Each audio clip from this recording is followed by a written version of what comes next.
आतंकवाद का पोषक पाकिस्तान और उसके आका इस पूरी घटना में मौन बने रहे।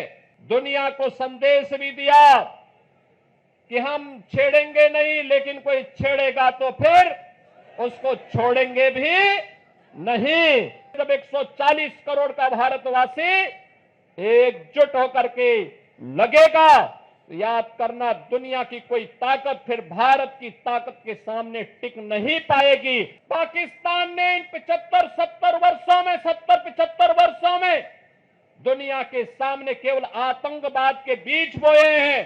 पाकिस्तान ने अपनी विफलता की ही कहानी दुनिया को बताई है। आतंकवाद एक दिन पाकिस्तान को भी निगल देगा। पूरा देश भारत की सेना के शौर्य और पराक्रम को सैल्यूट करते हुए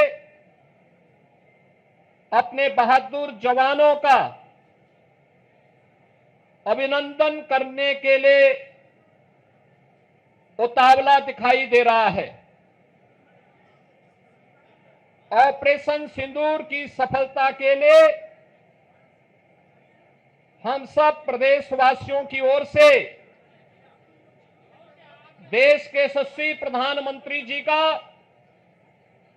हृदय से अभिनंदन करते हैं। बहनों और भाइयों,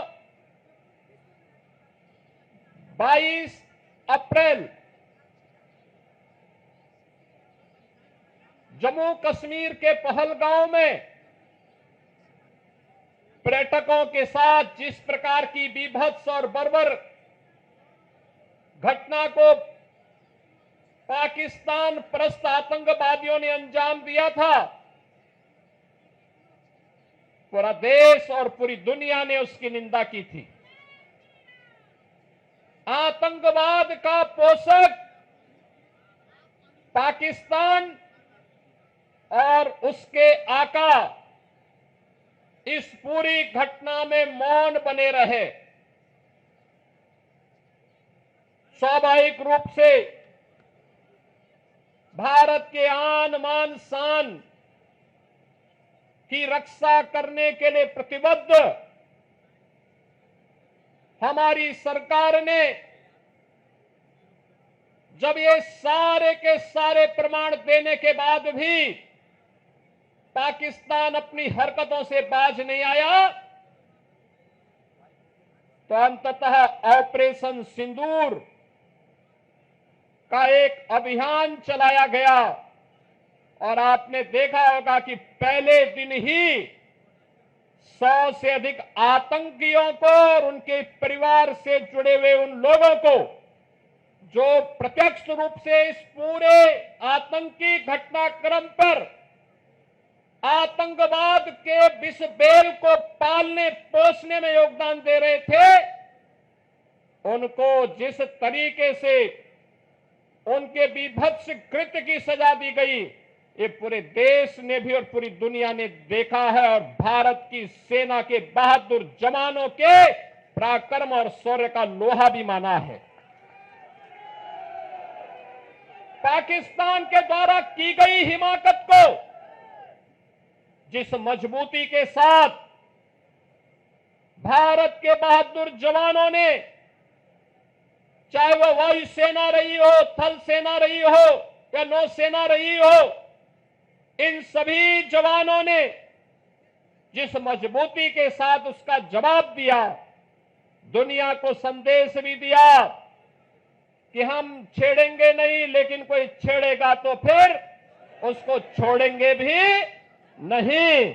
और भारत ने वह करके दिखाया है, जिसके सम्मान में आज पूरे देश के अंदर भारतीय जनता पार्टी के द्वारा ये तिरंगा यात्रा प्रारंभ की गई है। भारत के नागरिकों ने ऑपरेशन सिंदूर के तहत उत्साहित करते हुए देश के सरकार के प्रति और सैनिकों के प्रति यही भाव उस दौरान भी व्यक्त किया। बहन और भाइयों, प्रधानमंत्री मोदी जी का पहले दिन से ही संकल्प रहा है वह संकल्प रहा है कि हम सब अब जब नए और विकसित भारत की बात करते हैं तो हमारा ध्येय होना चाहिए कि विकसित भारत की परिकल्पना को साकार करने के लिए आवश्यक है कि हम राष्ट्र प्रथम के भाव के साथ कार्य करें। राष्ट्र प्रथम का भाव जब 140 करोड़ भारतवासियों के मन में आएगा, उसकी प्राथमिकता होगी अपने अपने क्षेत्र में उन कर्तव्यों का निर्वहन करने के लिए। जब 140 करोड़ का भारतवासी एकजुट होकर के लगेगा, तो याद करना, दुनिया की कोई ताकत फिर भारत की ताकत के सामने टिक नहीं पाएगी। और प्रधानमंत्री मोदी जी ने देश की आजादी के अमृत महोत्सव वर्ष में भी यही संकल्प भारतवासियों को कराया था। और आज उसी संकल्प को दोहराने के लिए हम इस संकल्प यात्री तिरंगा यात्रा में सभी शामिल हो रहे हैं।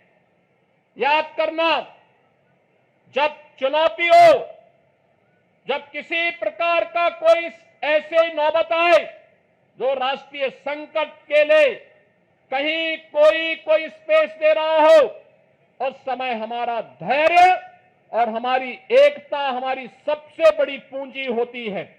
और उसी धैर्य और एकता के इस माहौल में भारत ने अपने बहादुर जवानों के नाते पाकिस्तान के हौसले पस्त करते हुए, आपने देखा होगा कि पाकिस्तान और उसके आका किस प्रकार की शरारत में उतर आए थे। दुनिया ने देखा है पाकिस्तान की बेशर्मी भरा चेहरा, जिसमें उन आतंकवादियों के जनाजे में शामिल होने के लिए पाकिस्तान के नेता और उनके सैन्य अधिकारी भी उस आतंकी के जनाजे में शामिल होने के लिए वहां उपस्थित थे। ये चीजें दिखती है कि पाकिस्तान एक विफल राष्ट्र है। पाकिस्तान ने इन 75 वर्षों में दुनिया के सामने केवल आतंकवाद के बीज बोए हैं और पाकिस्तान ने अपनी विफलता की ही कहानी दुनिया को बताई है। बहनों और भाइयों, पाकिस्तान की विफलता, आतंकवाद को उसके द्वारा दिए जा रहे प्रश्रय और यह आतंकवाद को उसके द्वारा दिए गए प्रश्रय इस बात को साबित करता है कि आतंकवाद एक दिन पाकिस्तान को भी निगल देगा। पूरी तरह खोखला हो चुका पाकिस्तान आज जिस प्रकार की हिमाकत कर रहा है, जिस प्रकार का दुस्साहस कर रहा है, ऑपरेशन सिंदूर उसका जवाब था। और आने वाले समय में तय है कि जो भी भारत की तरफ उंगली उठा करके देखेगा, भारत की बहन बेटियों के सम्मान के विरुद्ध उनकी सुरक्षा में सेंध लगाने का कार्य करेगा, उसके जनाजे में कोई रोने वाला भी नहीं मिलेगा। यह भारत का संकल्प मजबूती के साथ प्रधानमंत्री मोदी जी ने अपने संकल्प में और अपने संबोधन में व्यक्त किया है। हम आभारी हैं प्रधानमंत्री मोदी जी के।